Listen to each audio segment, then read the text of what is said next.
Hello, I'm Lizzie Phillips and welcome to the Networking Diaries.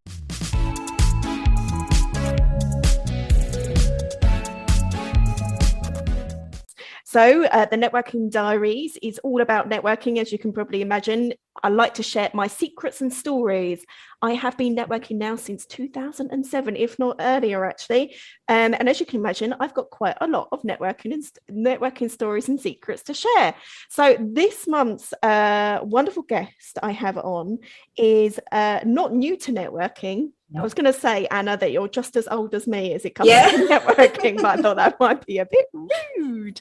So, Anna, would you like to introduce yourself to today's networking diary, and perhaps you can tell us a little bit more about your business? So I'm Anna, and I run a company called Picodelic. So we're basically a digital consultancy firm based in the UK. And I do like networking now, I would say. But initially, when I first started back in 2008, it wasn't as great of an experience at that time. But yeah, it's nice to be here. And, it's nice to be invited along to Networking Diaries and share my experiences, because I think there's plenty. Well, yeah. Probably could write a book, Lizzie. Yeah, well, that's what we're aiming for there, Anna. So let's kick off with your very first networking experience. So my very first networking experience, I think, was way back in 2008. So I started the business along with my husband in 2006. 2 years down the line, we haven't done any networking, and I think I was super afraid to actually just do it. And I remember one of my friends, who's also a travel consultant, told me, you should be going to this networking group, because it's one way to actually promote your business. Because at that time I was already thinking, if I'm going to promote the business, it was just through Yellow Pages, through typical like magazines. So we've been spending at that time thousands of pounds just to be in these publications without actually getting anything in return. So with 2 years of doing that, something has to change, definitely. And this friend of mine who's a travel agent said, I'm going to this networking group. It's super informal. You don't need to be a member. Just turn up and enjoy the meal. So it was my very first experience. It was a sit down, about 50 people in the room. It's quite massive. Big. Yeah, it was quite massive. Just throw yourself in the deep end, Anna. Yeah, it was like that one. And now I think I remember the very first. I remember it completely. It's because it was a sign that I was like I was swimming in a big ocean full of fishes, and I don't know what I'm gonna do, because at that time they were also serving salmon for lunch, and I couldn't eat it because I was so afraid to actually speak. It's like 50, 60 people. Yeah. And it was like a mixed group as well. And the restaurant that it was held, it was in front of the new Scottish government office. So it's a very fancy place as well. And I don't know what to do, but it was a great experience, I think. And looking back, I couldn't even speak at that time. And it was like something. So did you have to do your 1 minute pitch in front of everybody? Yes and no. I think within the table, because there's just so many. So you stand up when you first arrive. You have your informal, sort of like catch up, or so to speak, like that. And then you get, because it's lunch, so you get to sit down, and you do get to speak within your table, I think. So it's like a 1 minute thing, but with it, because it's just so many, I guess. Yeah. Okay. So what kind of what was holding you back originally from doing a bit of networking? Oh, well, I didn't know that's one way to actually do in terms of marketing. Because I came from Asia, and the way we do networking there is slightly different. It's not even termed. I don't think it's even termed as networking. It's just a natural thing. So to me, the concept was slightly foreign, but I've been doing it like all my life anyway. But it was like sort of like a foreign concept. But when I just realized it's the same thing as what before, but it's not termed that way, unfortunately. Well, look, that's really interesting, actually. So what do they do in terms of, because obviously your business is international, So you do lots of different networking. I understand you do some networking in an online networking group in Singapore, obviously, as well as my own groups as well. Yes. But, you know, how does that fare from, you know, networking in other countries to the UK? So basically the way, and this is based on experience because my family do have a business in Asia. And the way you do things there is you do meet up over like food, you know, it's like normal. You catch up with family and friends and you talk about business every now and again, you know, over food and, you know, bits of drinks and that sort of thing. But technically that's a networking, but it's more of an informal, really close relationship. But the problem is I didn't know the actual name for it, but it's like a common thing that we tend to do. So it's not anything different.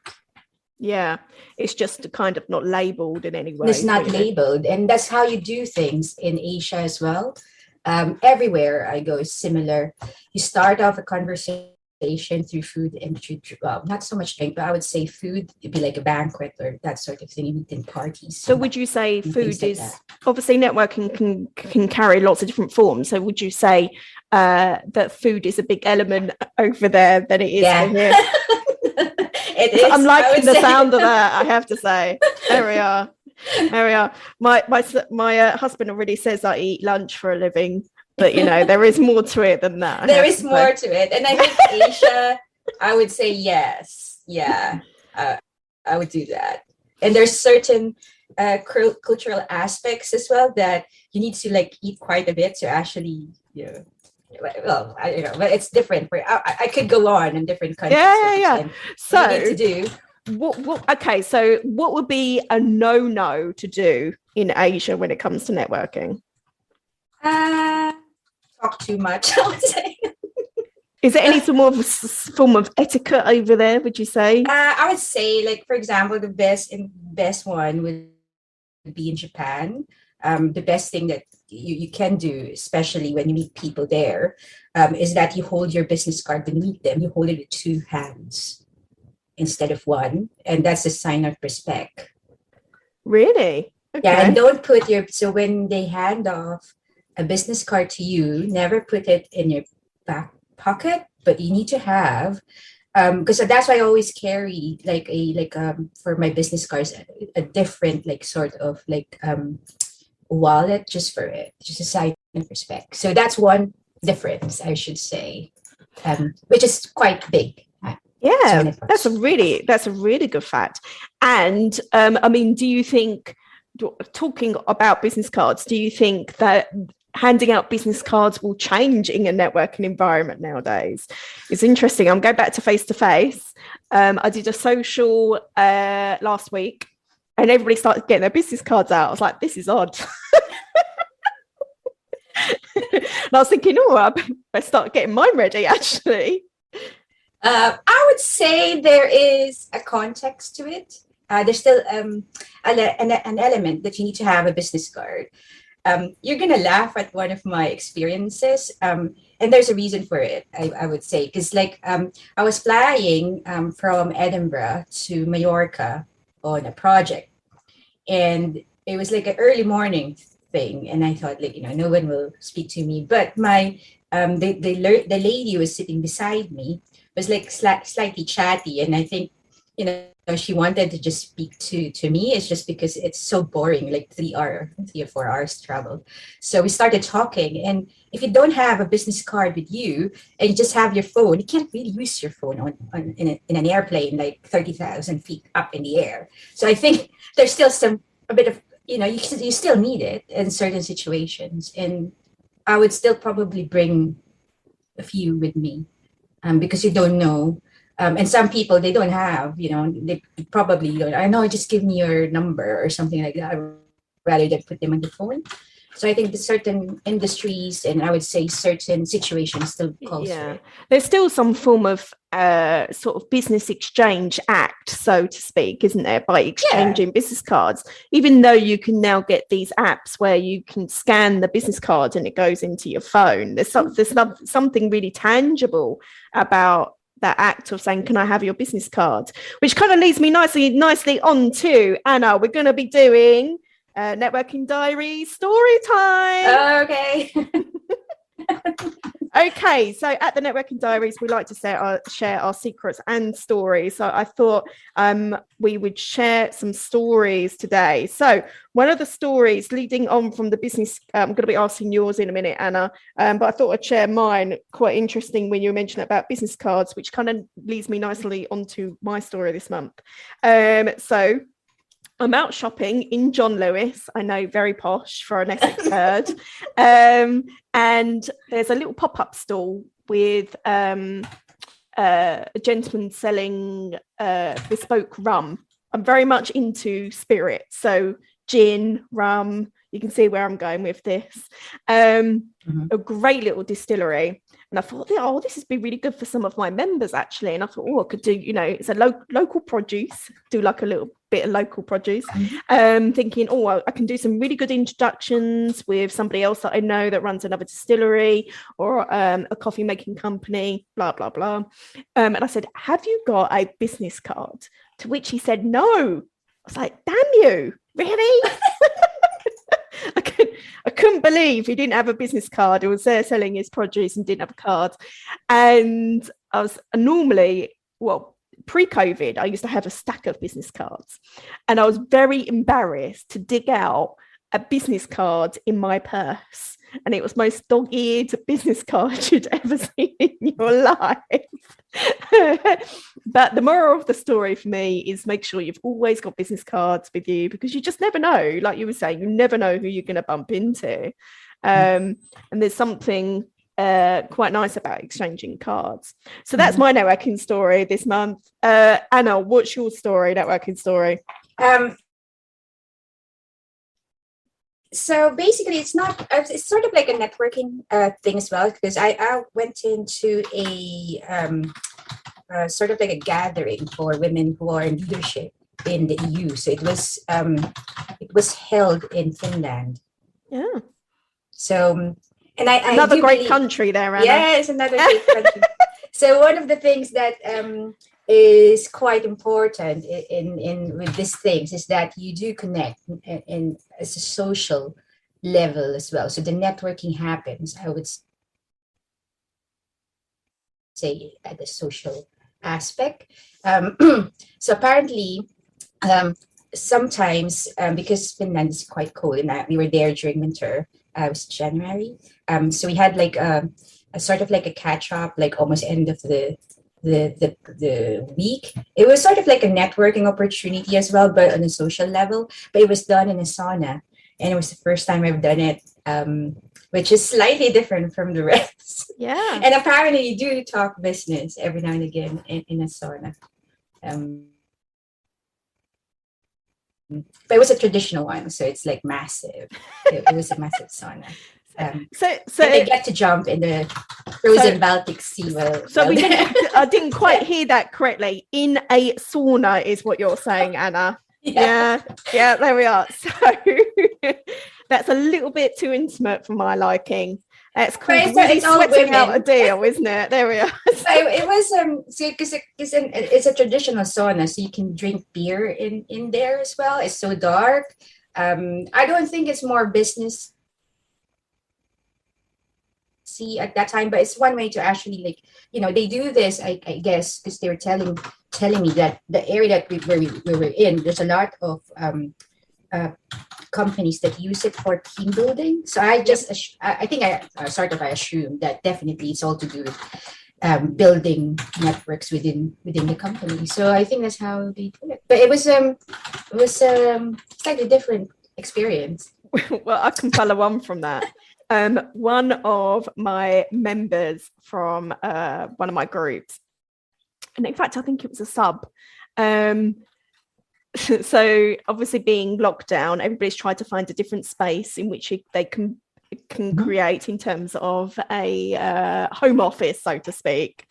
And anyway, so the gentleman logs on, and I was like, what is he in? Like, it looks like a really great wooden place. He got so fed up with being inside the house that he was sitting in his outside sauna. As a home office, it wasn't on, to be fair. It just really made me chuckle. There we are. So we're now going to move on to today's topic, which is all around vulnerability, folks. That's vulnerability. So one of the things that I've learned recently, or during my time during networking, is when we go to networking, there is this perception that you have to kind of put on this massive bravado that everything is fine, everything's hunky-dory. In fact, we were talking about it this week that you may go to a networking event and you may meet some people. I don't know if you're kind of picturing in your head now someone that comes over and goes, yes, I do X, Y, and Z, and I'm so busy at the moment, I don't really need any more business. And there's an element of this kind of strange bravado that goes on when it comes to networking. And for me, I think it's about, showing vulnerability to your business. What's your thoughts, Anna? I think there is, because we've both been doing business for a long time, and a bit of help can sometimes go a long way. And when you're working for yourself, it's quite difficult to think when you're in that position. So when you're in a networking context, it's, to me, I sometimes ask, this is what I'm experiencing at the moment. So what are your tips? Because definitely they'll help you out. And I think because as a business owner, you actually go through almost the same sort of thing. So you tend to help as much as possible. And having that vulnerability in a networking context can help you in a way. So especially if at that time you're encountering a big problem in your business, for example. So I still do believe that you can say these things, and not all about sales in a networking context. I think the biggest sort of error I come across is when members or visitors are in trouble in their business. And I'm not talking necessarily financially in sales. It could be that they've got problems with their employees. It could be that a new system isn't quite working, the website's fallen over, whatever it is. Quite often people won't share that problem with others.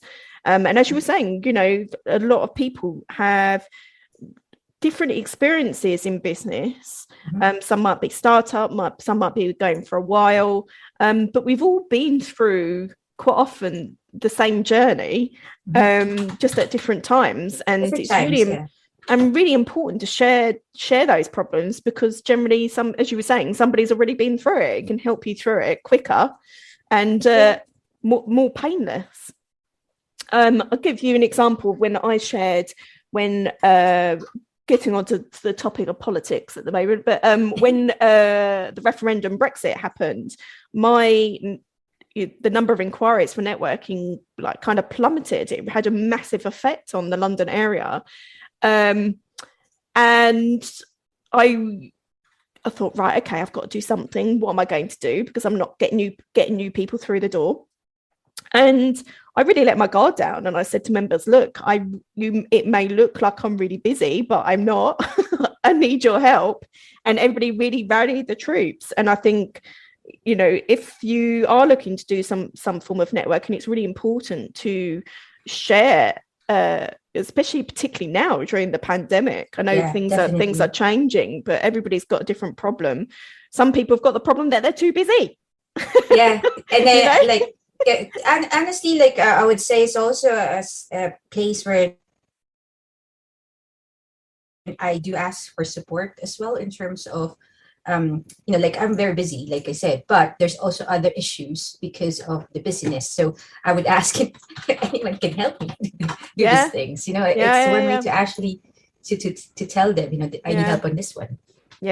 Or sharing ideas in terms of, look, these apps are really going to work for you if you're having this problem at the moment. There's loads of different things. Asking for help. Well, folks, as you know, with vulnerability, and as we've seen during the pandemic, we see the very best of people, and quite often we see the very worst as well. But general human nature is that we generally want to help. So don't be afraid of asking for help. There we go. You laughing at me there. There we are. Well, look, you're laughing because you know I've got loads of different stories. So we're going to leave it there for the best and worst of people. 50 chapters probably won't be enough. No. I'd love to have you back, Anna. I thought it was a great topic in terms of networking in other countries. Just so that our lovely listeners know, how many countries have you networked in? That's hard to answer. That's a very long pause there. Yeah, it's very hard to answer. I've been to like a lot of places, I would say. And I know like in September, I'll probably be doing a talk in Denmark, and that's on a networking context. I don't speak Danish. Okay. Or Norway. Okay. I think I couldn't remember now which country it is. Because you're on Zoom, so it doesn't really matter, I guess. No. It matters. Well, that's the most amazing thing that's kind of come out of this, isn't it? Is that you can literally network anywhere now. So it's even more and more important to find out and kind of brush up on those networking skills. So I'm going to leave it there for today, but I'm going to set you a challenge, Anna, because you know I like to set you challenges. Yeah. To actually network in another 3 countries by the time that I next see you. Oh yeah, probably September. There will be like 3. There we go. Okay. All right. I look forward to hearing from it. Thank you very much, Anna. And as I said, keep on networking with us, and do check out our networking diaries, which can be found on our I Want to Network website, as well as the I Want to Network and Kavara YouTube channel. Thanks very much. Take care. Bye-bye.